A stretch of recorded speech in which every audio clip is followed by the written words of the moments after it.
2. Are we regulating ourselves into tyranny? Reading the newspaper is sometimes like reading one's own obituary. The news tells us that our country is committing suicide, and to make sure it succeeds, is trying several brands of poisons: inflation, lawlessness, drugs, poor education, and more. High on the list of killer practices is overregulation.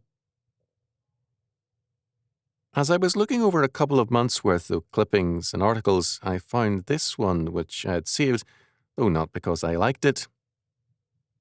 Trouble is brewing in University Park, Texas, a placid little island of affluence where city officials propose to allow building inspectors to enter homes to enforce a rigid repair code.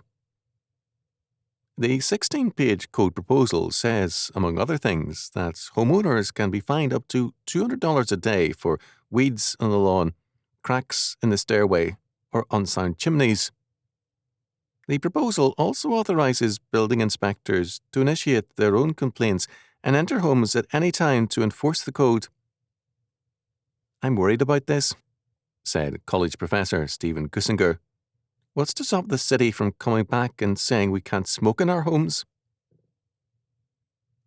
Weeds in the lawn are a nuisance, and it's no pleasure to be reminded of them by your wife. But the idea of a citation and a fine by a city inspector is another matter.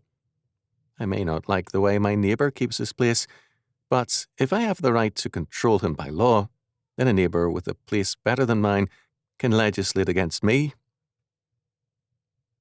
If we start fining people for weeds in the lawn, why not fines for driving a dirty car or too old a car?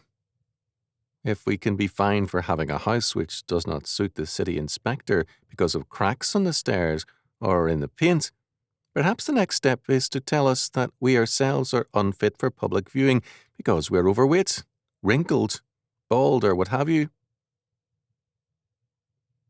The whole philosophy of such regulations leads to tyranny and to a dictator state.